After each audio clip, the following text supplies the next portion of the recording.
Through a Scottish Prism, the programme that is unapologetically pro-Scottish independence and anti-Westminster rule. Everything we say here is viewed through a Scottish Prism. Brought to you by Barhead Boy.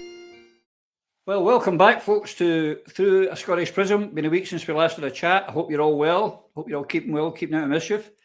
Nice to be back with you. As you can see, even here, I've got the sun, a bit of sun in the eyes here, which is great. Good weather at last. And this week, we've got a very special show for you. One of our regulars, but not as you would just quite expect him. Our good old friend, Yvonne Ridley, is out there in Kabul in Afghanistan. And we're going to speak to find out, why are you in Afghanistan?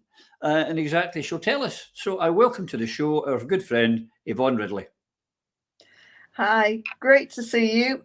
Oh, you too. I love your shirt. Yes. Advertising. It's great. And how are you? I know. Shameless, isn't it? But you know, I've got a fantastic team working every day in Jedburgh and district and putting out leaflets for me, and they're doing an amazing job. And the ironic thing is that one of the big campaign jobs in Jedburgh is trying to save the local library. And the reason I'm out in Afghanistan is because I'm trying to open a library, and I'm trying to persuade the powers that be that I want a girls' library built in Jalalabad, which is the city where I was initially held when I was arrested by the Taliban. So that's back in 2001. Back in 2001, yeah. Time flies when you're enjoying yourself. So there's a very thin link, and but this trip had been a long time in the planning, and thankfully my team and election agent just said, you know, go for it, and we'll hold the fort back here. And the feedback I'm getting is really positive. Yeah, I really would like to talk to you about your trip and what you're observing out there. Because just as we're finding with the Ukraine war, there's different narratives. We don't always get both sides of stories. So the story so far we have of Afghanistan is that women are not in the street, men are all wearing beards, everyone's running scared. Has that been your impression since you got back? Not at all, no. I've been wandering around the streets of Kabul, the capital. Naturally, security is going to be tighter there than anywhere else, like any other capital city. But I am walking around unhindered. I'm seeing lots of other women, some wearing burqas, some with headscarves, and a couple with turbans. And they're going about their business. There are women in the workplace, and I've also been into the Logar province and into the Nangarhar province, and you know, similar pictures there. There's more burqas and beards the more you go into the countryside, into rural Afghanistan, where the Taliban have their greatest support. But in the many years that I've been to Afghanistan, this is the first time that I feel much more safe. And the people who are here, although they're facing unprecedented challenges because of the biting sanctions, the people here are actually quite happy with the change of government. Yeah, of course. Well, I mean, it's not just through a Scottish Prism that you are a celebrity. You're a bit of a celebrity, a local celebrity there in Afghanistan, are you not? Well, without sounding big-headed, yes, and I've used that celebrity or notoriety to gain access to quite a few government ministers. My first port of call was the education minister, and I wanted to know why the hell they were stopping girls from going to school. And I was as robust as that. People hate translating for me because Sure. I'm quite strong in and go straight to the point. And the reality is that infants and juniors, boys and girls, are going to school. The private schools are for girls, they're still going to school. About 15% of the total school population, female, are not going to school, and there is a bump in the road. That's all I would call it. The Western media has said that there is a ban on senior girls going to school. I would call it more a bump in the road, and I have been given assurances that this is going to be resolved in favour of the girls very soon. I suspect an announcement will be made maybe at the end of Ramadan. Can I ask you that 15% you're talking about? What percentage of that 15%, if we take that as 100%, is from families who are maybe hardcore Taliban type supporters who don't want their daughters to go to school, as opposed to the government forbidding them from going to school? Is that a fair estimate or question? It's taken a little bit of digging. In the rural parts, you're confronted with a certain type of Afghan culture. And, this Afghan culture has been around for hundreds of years. The Taliban have just been around since the 1990s. And this culture, they do not like their children, their girls, leaving the house, never mind going to school. And that is at any age. And I was talking to a woman who her family ended up in North America. And she told me that when they fled Afghanistan when she was a child, they lived in the UAE, and she didn't go to school until she was 16. She said it's very much a cultural thing. So you've got this hardcore group that do not want girls to be educated, full stop. This happens to be the same group that helped the Taliban come back into power.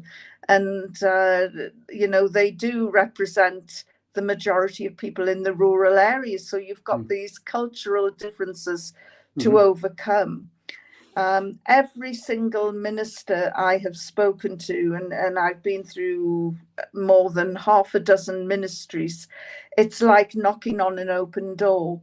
They all want to see girls going back to school of all ages. Girls are still going to the university, by the way. So, the girls are being educated in the universities. It's just this blip, which will be overcome. They're rewriting the curriculum to their satisfaction.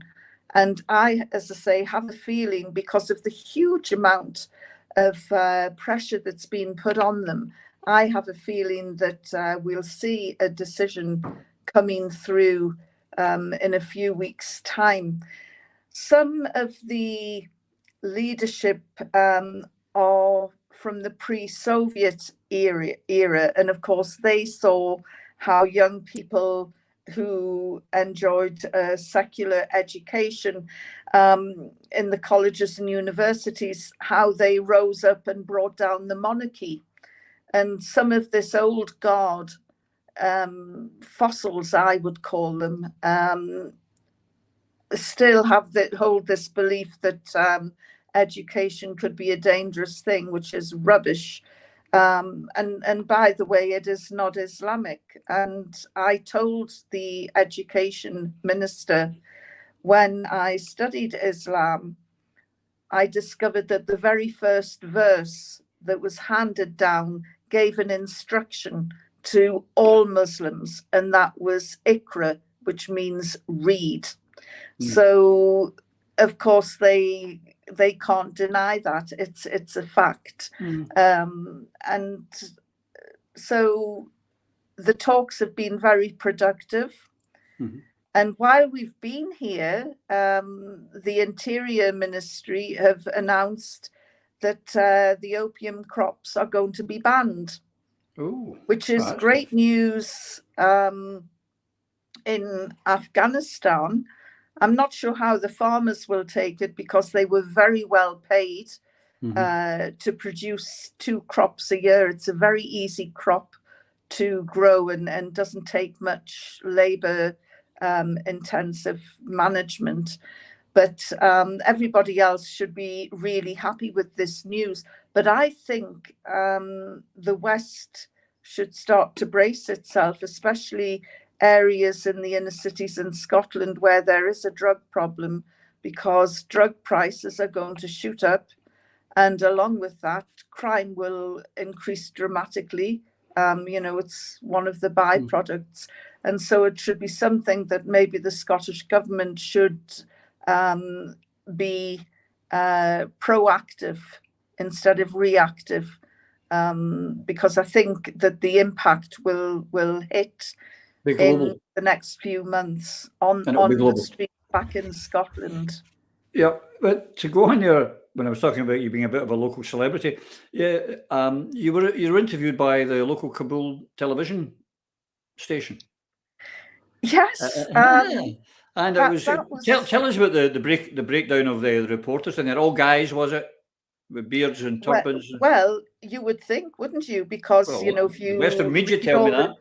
If you read all the Twitter accounts, there are no female journalists. They've all fled or in hiding. I counted 11 female journalists in Tolo News and 3 male journalists. So, and I spoke to them, about life under the Taliban. The girls are still operating as normal, although they do say that they have restrictions working at night for safety reasons. But yes, that's another myth that's blown. And as I say, I was interviewed by one of the girls, a girl called Farida, and that was interesting. But the really serious issue at the moment, Roddy, is that without exaggeration, 1 million children under the age of 5 face starving to death in the next few months because of the crippling, brutal US sanctions that have been applied on the country. There is no money. No. It's so weird. You go around, the banks are all closed, the cash points don't operate, and people. Could you just confirm this for me? Because we know that we like accuracy on here. I'm letting they first put in place these sanctions in 2001, just before the invasion, and then it sort of loosened up a wee bit while they were there. But now, they've got 12 billion of assets? Is that right? Of Afghanistan, 12 billion they have tied up. I think and it's stopped them getting any money in or out. 12 billion tied up, and for anyone who's running a business out there, imagine all your liquid assets are suddenly frozen, and you have no means of paying wages, you have no means of buying products, you have no means of purchasing anything. And 75% of Afghanistan's GDP came from aid. That was before the Taliban took over. During the American occupation years, 75% of the country relied on humanitarian aid. That aid has gone. You can't just fly into Afghanistan and start. Why is it gone, Yvonne? Why have they stopped it? Who stopped it? Who stopped it? Joe Biden, the US president. He froze the assets of the Afghan bank that had already been plundered by some of the government ministers that fled before the Taliban arrived. Correct. And these are the government that were put in by the Americans. They were their puppets. Yeah. They were. It was the most one of the most corrupt governments in the world, and this is why the ordinary people living in the rural areas and remote areas were so fed up with the corruption. They gave support and help to the Taliban. Otherwise, people don't like this, but the reality is the Taliban could not have taken power in the way that they did, as quickly as they did, without popular support. Yeah. But to go into that, this money they've taken, one thing Joe Biden said, now we'll come back to why they're doing it. They're saying that the Taliban government's a terrorist organisation. That's the excuse they're using. I mean, they did the same in Vietnam when they get beaten. And they lost this war after 20 years, the greatest power in the world get beaten, however you want to dress it. And it almost seems like petulance. And they're just lashing out. But didn't Joe Biden say he would give $3 billion of the money that he stole, whatever you want to call it, to the families of the 9/11 victims? Yes, he did. He said it was more than $3 billion. And amazingly, a few days ago, a few families and representatives of the 9/11 survivors came to Kabul, held a press conference and said, this is not in our name. We don't agree with this. We don't want your money. We're really sorry that this is happening to you. And it was quite astonishing. The reason why you're hearing it for the first time today is because it hasn't been reported in the mainstream media. Correct, the Western. No, they don't want that to do. But here's the thing. It's terrible, but here's the thing. The Afghani people are being punished for something that a Saudi, now everyone I think accepts that it was Osama bin Laden who was behind this, and he's a Saudi. He used so why are the Saudis not being punished instead of the Afghan people? Well, I know I'm being rhetorical, but you know why. Yes. Well, it's good to look back in history because there were 19 Arab hijackers. There were no Afghans, there were no Talibans on those flights in 9/11.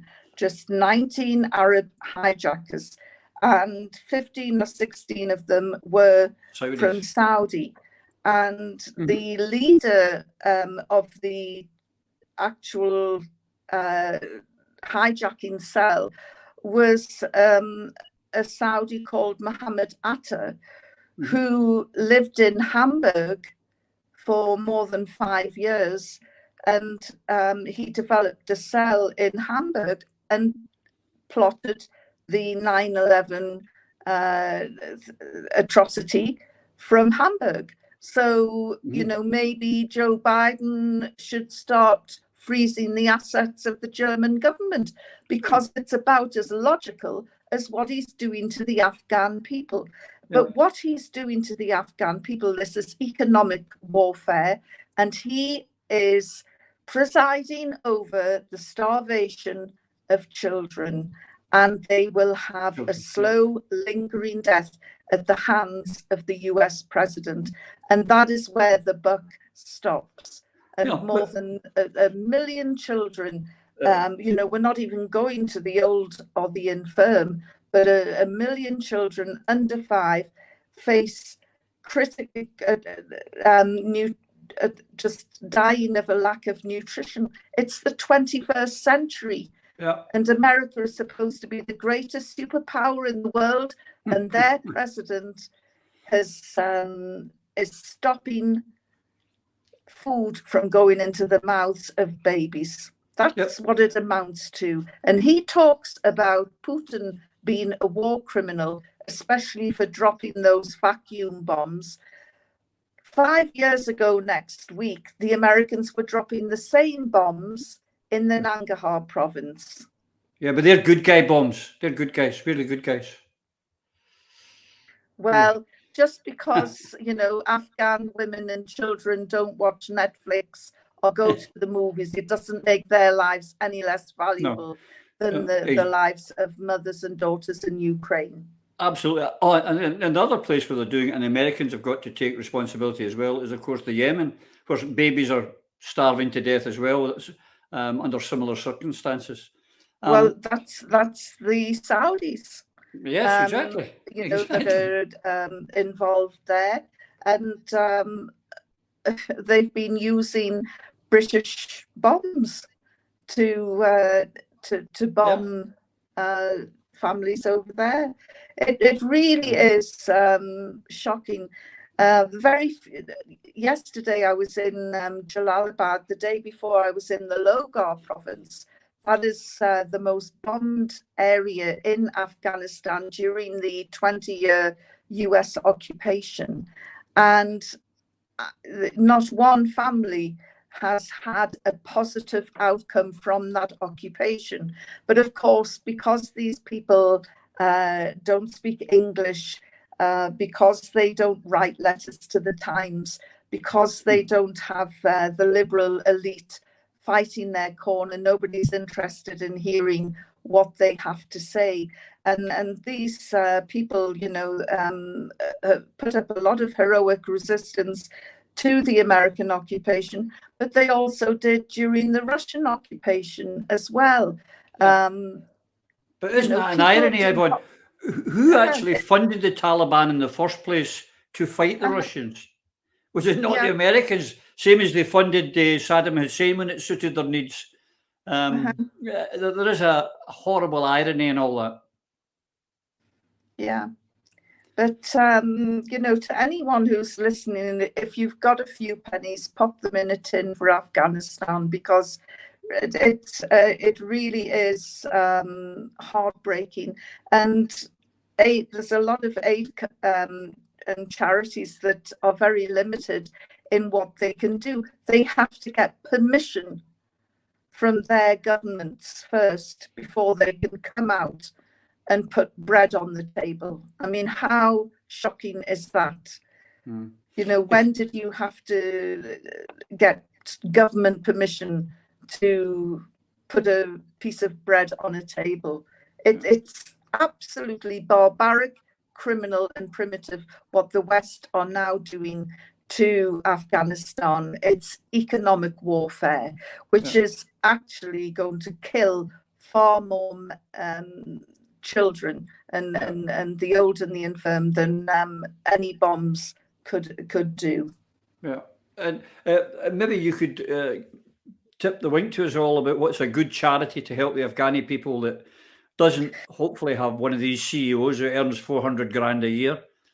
Well, no, the one that I can recommend, because I've seen their work with my own eyes, is the Al Khair Foundation.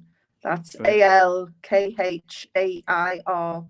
And you'll see that going along the bottom of the screen, folks. Techie will do that for us, and we'll get some details of that, and we'll think of ways of getting some money out there to help the kids.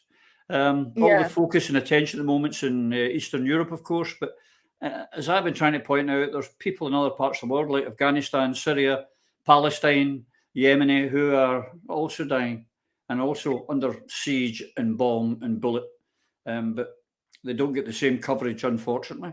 But it's great that you're doing your bit out there, Yvonne. Well, I'm in in a remote area in the Logar province, and of course it's Ramadan and people are fasting, but fasting is nothing new for people in this area. They're incredibly poor and they often have to go without. But this is the blessed month of Ramadan, and the good news is, for 300 families here, they will be able to break their fast thanks to the Al Khair charity. You can see the people behind me now about to collect their food packs. These packs contain traditional food which will keep them going for about a month. And you know, this is the reality of Afghanistan at the moment. People are aid dependent because of the broken economy through US sanctions, and it's heartbreaking. It really is that people who would rather work are being forced to take aid. Because there are no jobs, there is no money, the economy is broken. This area was one of the most bombed areas during the US occupation. More than 100 mosques were destroyed, family homes as well. So there's a lot of work to do in this area, and this is just one tiny area in Afghanistan. So what else have you got on the calendar there before you come home to us? Well, I'm hoping to go to Kandahar, which is the spiritual home of the Taliban, and I want to get a feel from people down there what is going on. I would like to see the Supreme Leader, but I very much doubt I'll get an audience with him. But again, if I did, he'll get the same blunt message that I've given every single minister, which is get those girls back in school. I think it's going to happen very soon, and you know, fingers crossed anyway. And when are you back home? When are we getting you back? I should be pounding the streets looking for votes in Jedburgh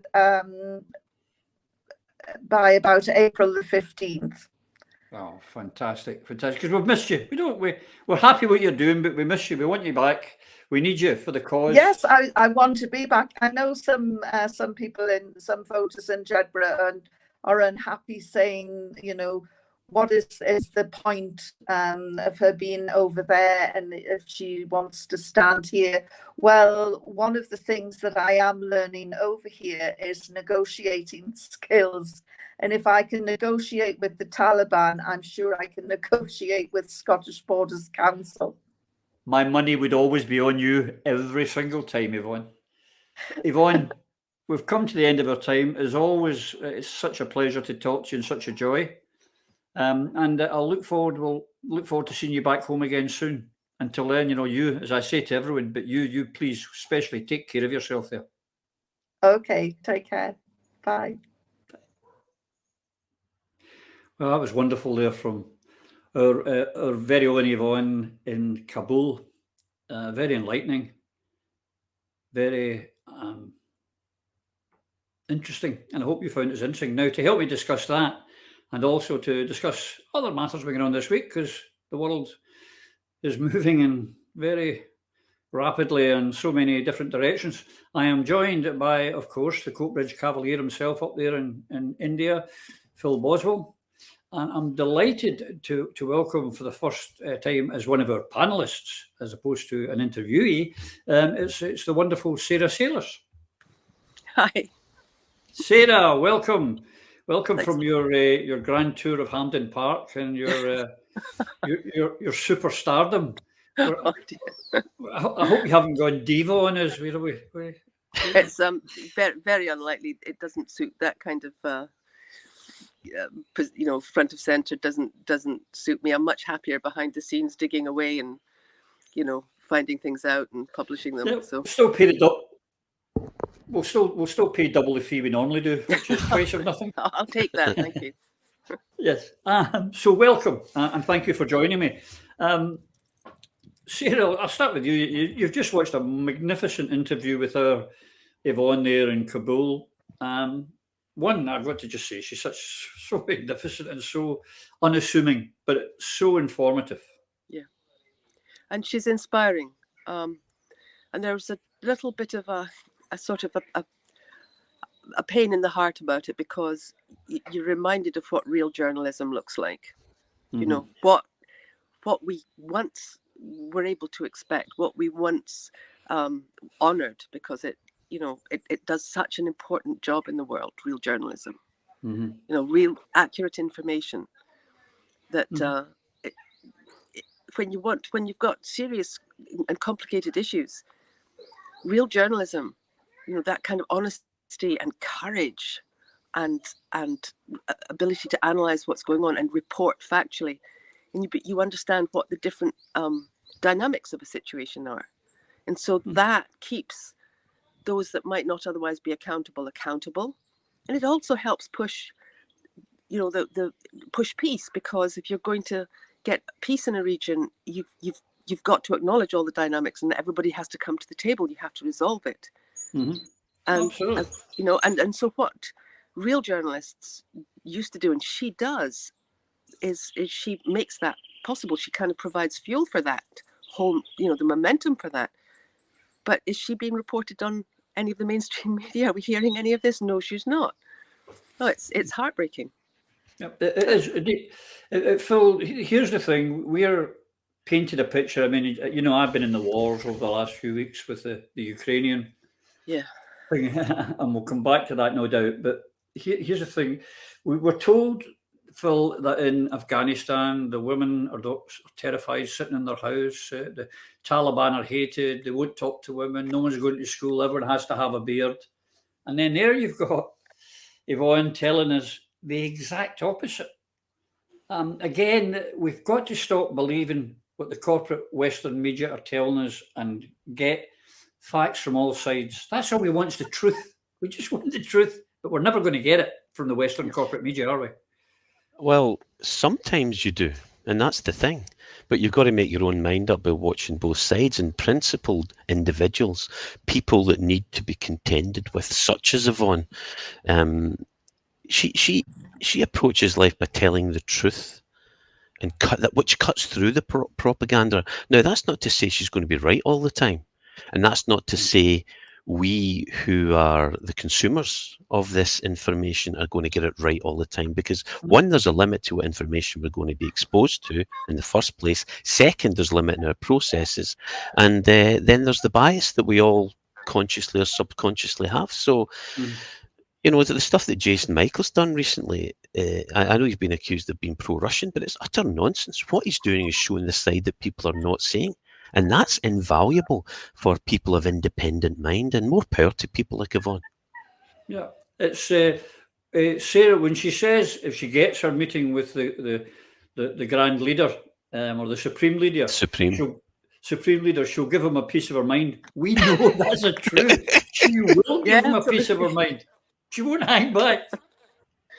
I know, and this is the woman that was you know, kidnapped and held, you know, and she's back there, ready to give him a piece of her mind. Just what an amazing woman, really incredible. And even when they did capture her and take her into captivity, she was giving them big lips and telling them off as they were trying to take her away.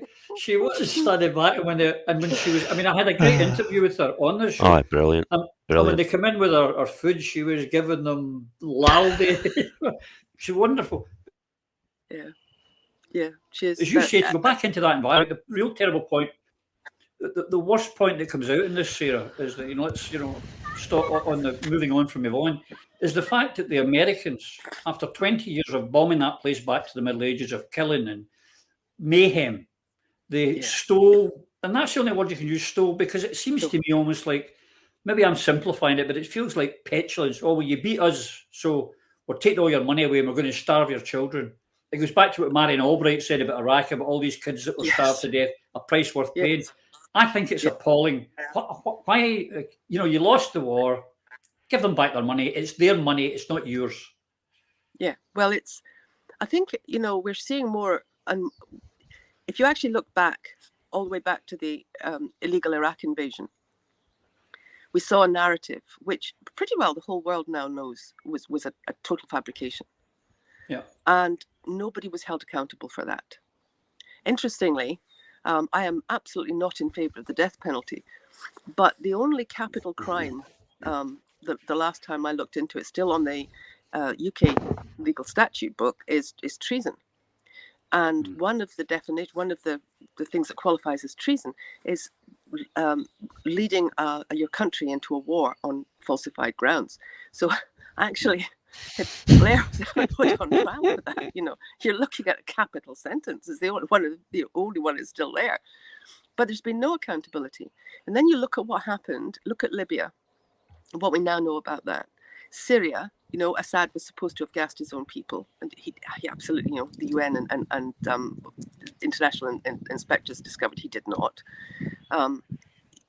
Now we've got, then we've got Afghanistan, and now Ukraine, and we're finding exactly the same thing. This narrative, this evil, wicked leader, and the brave West going to restore democracy, and we've seen it over and over again. And what you see actually happening in all these countries is you look into, what's behind this, and you find that they have each of these countries has challenged the financial kind of oligarchy of the US. They've challenged the position of the Western establishment, which is a kind of corporate establishment, and they've been punished. And you think about Assange currently in prison, right? So what he's been telling the truth. For telling the truth, he hasn't committed a crime. Everything that was levelled against him has been proven to be not true. We've got the UK getting ready to extradite him to a country where he's supposed to have committed a crime that isn't a crime, for committing a crime in another country. What's happening is he's being punished, and that's a warning to other journalists. He's been crucified in public. And I think what is happening with each of these countries, they threw out the corrupt puppet US government in Afghanistan. So Afghanistan must be punished and an example made. Yeah. So exactly. Yeah. But what Sara touches on there, Phil, is absolutely true. The way they portray it. There's Julian Assange, as we've said, everything he said was true, but he's been put in prison. He's been there for I don't know what it is now. Between that and the Ecuadorian embassy, we must be touching 10 years. We've had Craig Murray put in jail for reporting the truth at a trial. And yet the people who are sticking up just now for Ukraine say, Putin's a bad man, he's bad to journalists. Really? Yeah, they're not allowed, they don't have a free press in Russia. Really? And we do. We know that there's D notices, for example, in Scotland, or whatever the equivalent is called in Scotland. There's all sorts of restrictions on reporting. We know that people get, blocked from Twitter for even talking about biological sex. So we're really not in a position to say that Russia does or doesn't have a free press. I really said free sex, free press. No, it's hypocrisy and its truest form, and the sanctions in particular. What a lot of people are not aware of is that America, while encouraging others to impose sanctions and imposing sanctions themselves upon states that they don't like, that are not playing ball with them. Yeah. America's actually buying more Russian oil. It's increased its consumption by about 43%, an extra 100,000 barrels a day. So Biden's being, let's just say, disingenuous in the least when he says he's going to release 1 million barrels a day. He's actually buying up more Russian oil while telling people not to embargo Russia and its goods. And he's also allowed US farmers to buy fertilizers. How does that equate? How does that work? And he's now going. When you look at the countries that the Americans have sanctioned, Russia is now the most sanctioned country in the world. It overtook Iran. I mean, if you check Statista, and there's other quotes out there, but I couldn't find the evidence. So therefore, the quote of over 8,000 I found no evidence for, but I didn't look very far. But I found Statista who put Russia at the top with 5,000. Let me see, check my stats. 5,581.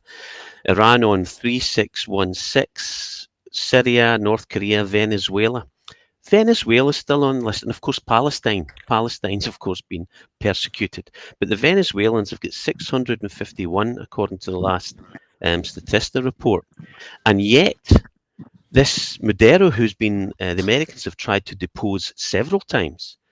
When America turns around and says, "Oh, right, what we've got to do here? We need oil. We need more oil. We need more gas for us and our allies. What can we do?" "Oh, Maduro, yeah, we need oil from you. Let's cut a deal." And they've tried to depose this guy several times, and he's sitting there going, "Is that right? Is it?" And so how we need to look at different ways of getting around this. And for me, I encourage competition. If we're truly capitalist in the West, we should encourage competition, which means no more the domination of the central banks and the SWIFT system. Bring on SPS, the Russian one, and the SIPS one for the Chinese, and let's have an alternative out there to SWIFT, so we can choose. Yeah, that's the hypocrisy, and it's not acceptable, Ron. It's just disgraceful. Well, Phil's right. It's not acceptable and it's disgraceful. But that's what we've got. We're living in a society where the hypocrisy, as we say, it's hypocrisy on steroids. You know, we're the good guys, but we can go and bomb and kill whoever we like, and we're doing the world a favour. But when someone else does the exact same, and I'm not trying to talk about whataboutery here, but either we're wrong or they're wrong, or they're right and we're right. So it can't be both. Well, it's glaringly obvious that consistency has nothing, is no part of the narrative that we get. I just keep thinking. I live in Fife, and which is where the arms manufacturer Raytheon is, and they've had all kinds of help from the government. Now they're supplying weapons to the Saudis, with which the Saudis have been bombing the Yemeni population. 330,000 civilians killed so far, and they're looking at, the reports are saying there's 3 million children who are going to starve to death. That, as Yvonne was talking about, that terrible death. We're doing that. This country is doing that. It's supplying the arms and treating this arms manufacture as a job creating industry. It's like, and now we're talking about the wicked Russians and wicked Putin, and the death toll is not even remotely comparable. Now, we can all agree that invasions and the killing of civilians, and it's absolutely unspeakable, and nobody supports that, and nobody's going to say, but he's got a point.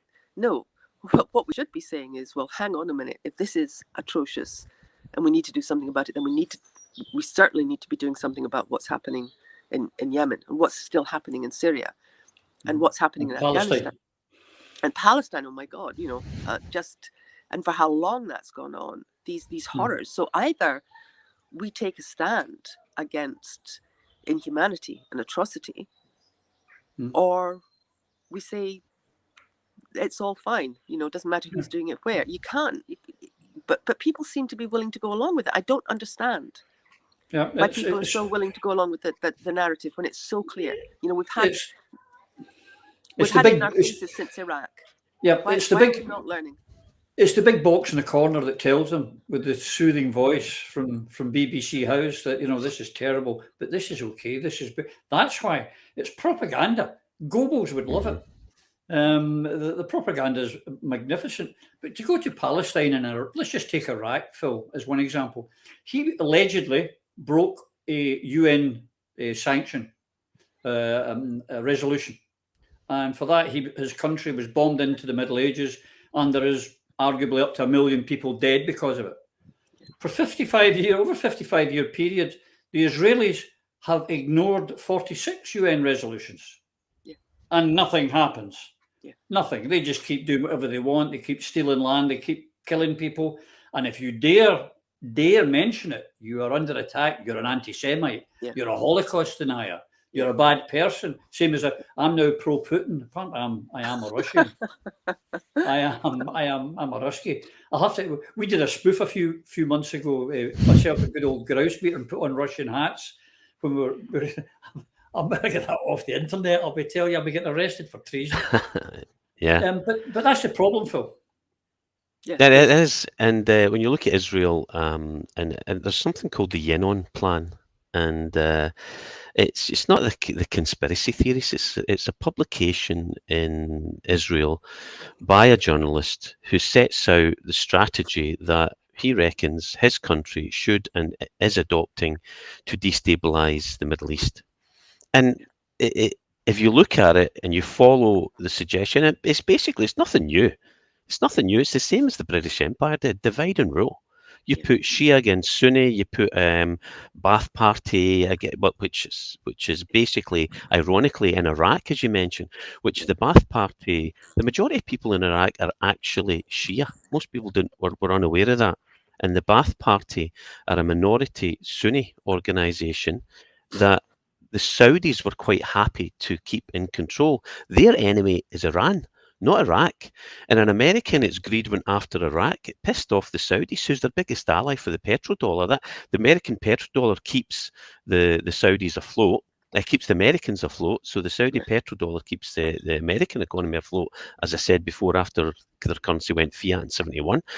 And you're now in a position, the war in Yemen is at the behest of the Saudis, and the Americans and the Brits have agreed to provide it, because this is evening things up for going after their pals in Iraq, who are running Iraq and creating an unstable place there. And now they're putting down the Houthi rebels in Yemen. Again, another the list of the terrors and the horror that America and its allies has inflicted upon the world is disgusting. It's a disgrace, and it's about time we stood up for it against it. The last thing on this before we move on, Sarah, is that Zelensky and Ukraine should be very, very careful, because as Phil touched on there, when Iraq was fighting Iran, Saddam was America's best pal, and they were arming him and giving him money and saying what a great guy he was. And in the Afghans, when the Taliban, who funded and started the Taliban? Yes. That would be the Americans. It would, wouldn't it?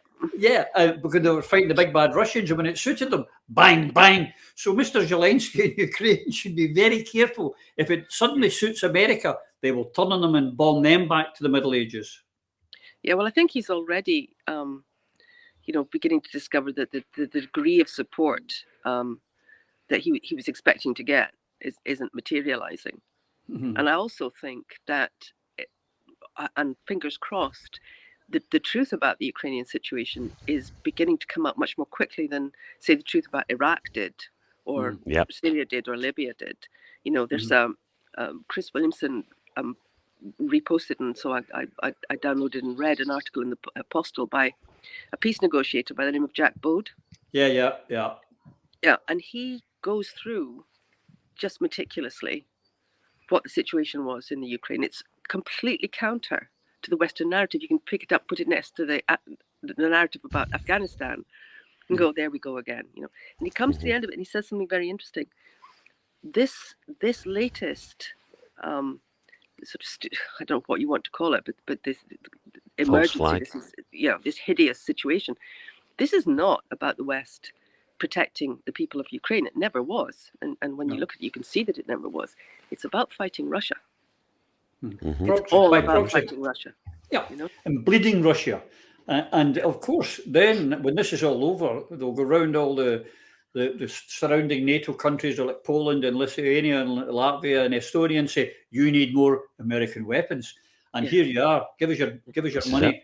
That's it. But on this, while we're at it, one other thing, you were talking about oil, and oil invariably what it's roundabout.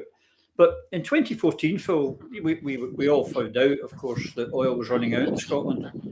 It would be no more. And then, of course, every election since, and then suddenly it's good. But this oil that's running out round about the next election, suddenly the UK government's announced there's going to be a new round of licensing. The Campbell Fields just changed hands for $1.5 billion. They'll sold it on to someone else. Again, is kind of sexy for the British government, who are talking about how great it is.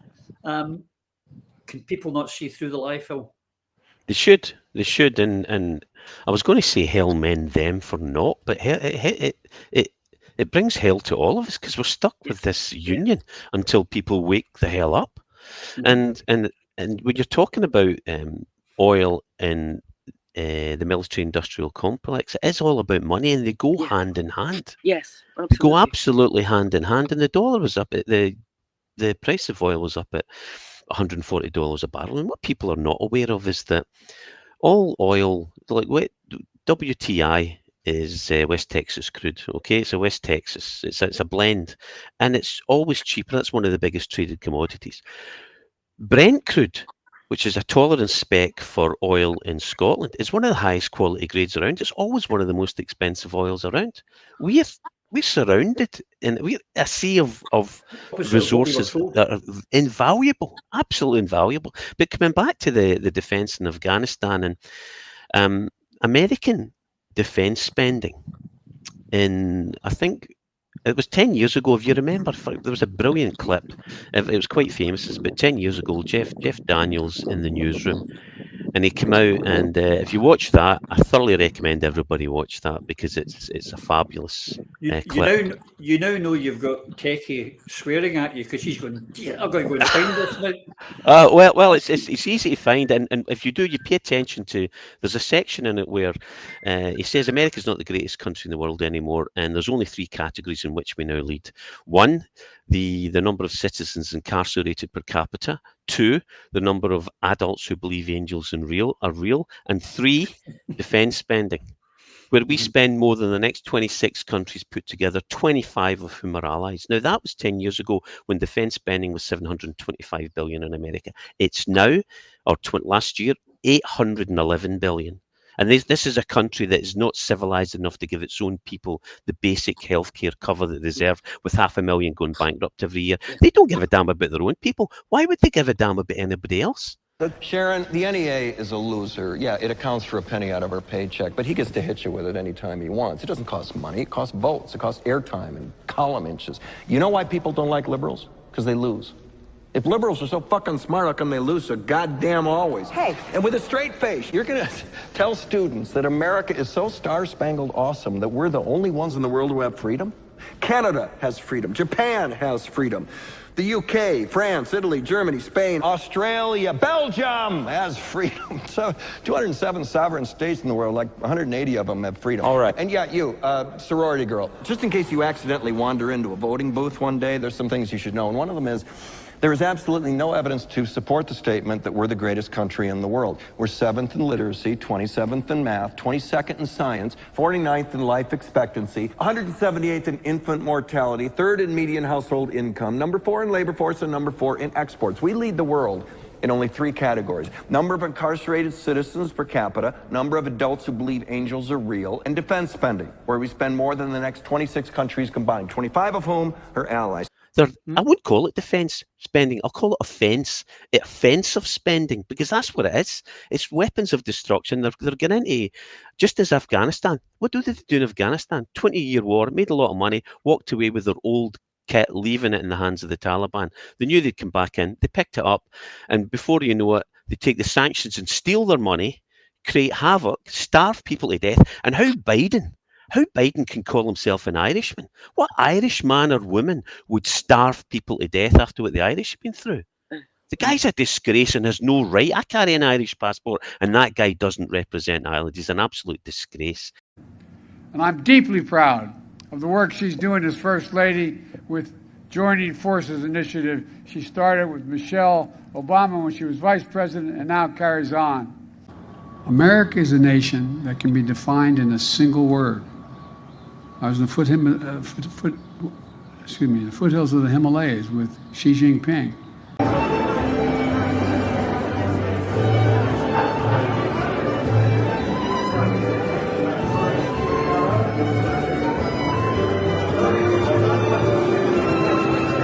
And he's just a puppet. It's the people behind him. No.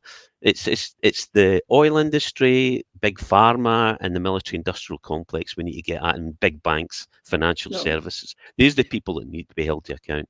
Yep. And on this energy, now we know, Sarah, Scotland's energy rich. We have more than enough, so much so that we export so much of it. In fact, all of it. In England, England does it for us. Their wonderful broad shoulders take care of that problem for us, that horrible oil, that high quality oil. Thank goodness for a country that knows how to handle our oil for us. Absolutely, very damn decent of them, good old England. But here's the other thing, that the latest good offer to us, we know that 97% or something, 97% of Scotland's energy was electricity was generated by renewables a couple of years ago. Yeah. But the UK are going to build, it's like they're 400 hospitals, 8 new nuclear plants by 2030, 2 of which they're going to put in Scotland. Aren't we lucky? Now, I want to know, Sarah, why are we putting, if we can do 97% of our energy from renewables without even going on to oil and gas, which we've got in abundance, why do we need 2 nuclear power stations? This is a kind of rhetorical question, as you know, but why do we need them? Oh, well, because many years ago, I knew somebody who worked in the nuclear industry, a guy called John Nicholson. And we used to argue about, nuclear power. I wasn't a fan. But he did at one point admit to me, he said, the truth is that, of course, the industry operates at a loss if you don't factor in the byproduct, the sale of the byproduct. It's like, the byproduct of the oil industry is plastic. Mm-hmm. So actually plastic is more profitable in the oil industry. And so it's when people are talking about, reducing our dependence on oil, you first of all have to reduce our dependence on plastics and have a substitute for that. Not going to happen. Well, the nuclear industry is only economical to run if you are selling on the byproducts, which are depleted uranium and aqueous plutonium. And if you're planning, as Johnson has said, a ramping up of, modern missiles and modern weapons and so on, you're almost certainly going to be depending on depleted uranium, at least as for the kind of hard material that it is. It's used in ballast in airplanes. It's in all kinds of missiles. The problem with it, of course, is that when you explode it, it aerosolizes and you end up with powerfully contaminated areas. As in Fife, beaches in Fife, for example, in Gordon Brown's constituency. And well, during the first and the second Gulf War, and particularly the second, you remember there was this Gulf War sickness, and it was actually a range of sicknesses. But without a doubt, as Harry Sharma in Canada and Rosalie Bertell showed, one sort of large a very high percentage of those suffering from Gulf War sickness actually had what they had was aerosolized DU inhalation, and that the particles we all intake DU in a normal in a natural isotope every day, and it passes right through the system, in one end out the other. Yeah. But if you inhale it, it can't escape your system. And so what it does, the particles rattle around your system, tearing your DNA apart. And you end up with these terrible symptoms and birth defects. And, and we didn't hear about the horrific birth defects in the areas where these weapons were used during the first Gulf War. But they were just nightmare, and the illnesses and the cancers. And so, we're nuclear energy is, if nuclear energy is going to pay for itself, it's going to do it by selling on these byproducts, which are going to go on and do this kind of hideous and unthinkable. But the other good thing is, of course, 8 power. If they get another 8 nuclear power stations, again, our friends in England will give us all the nuclear waste, which is really so kind of them, and we can dump it in our lovely landscape. Well, it's too dangerous to be left in England. What's 500 million years between friends? Exactly.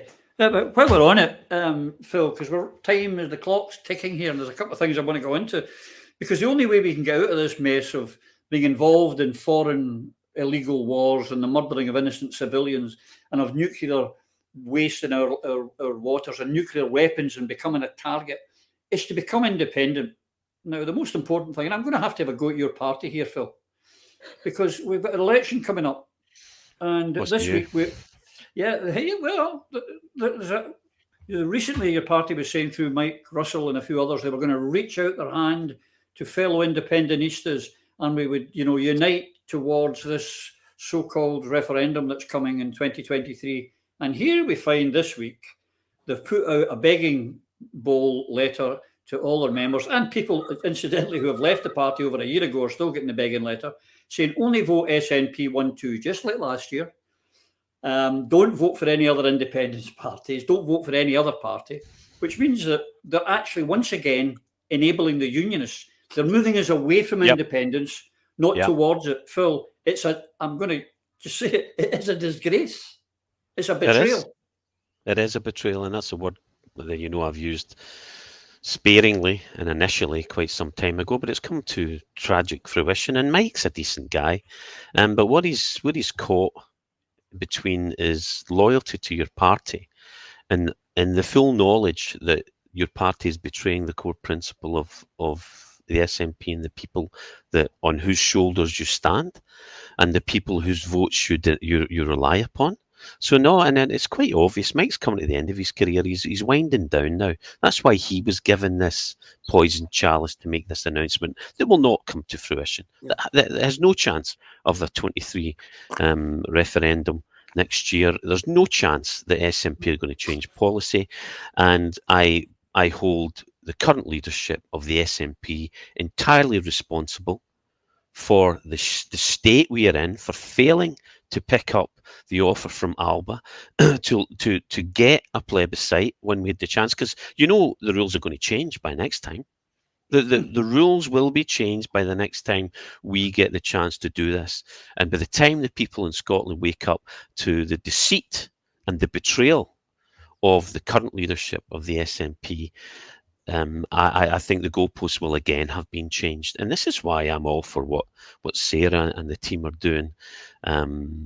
The Scottish, there's more than just one group looking at it. There's a lot of people studying this and putting a lot of effort and research, and as Sara says, she excavates the past to discover and piece together documentation that actually shows that we have a constitution. It's just, as you say, in different places. So pulling that together and persuading people and encourage them, instilling the courage to stand up, be counted, and to make those who represent you demand this. Demand it. You will now get nothing by asking. Don't ask your councillor. Don't ask your MSP. Don't ask your MP. Tell them what you want and say, you better commit to it now. And because of your actions, I'm not voting for you. Because of your actions of you and the party, I'm not voting for you this time. Show me, prove to me you're worthy of my vote, or you can jog on. I would endorse that. Sara, I want to show what a clever dick I am, and I did on Twitter recently, because last year, at the tail end of last year, I wrote put out a tweet saying, here's a wee prediction, as we get closer to the council elections next year, Nicola Sturgeon will suddenly start talking about a referendum and talking up independence, and sure and behold, I said, then later, as we get nearer to the election, he'll talk about sending a message to Boris Johnson. And yesterday, a roll of drums, Techie. This is the bit you can do a roll of drums, Techie. And a big cheer. She turned around yesterday and said, send a message to Boris. And I went, what?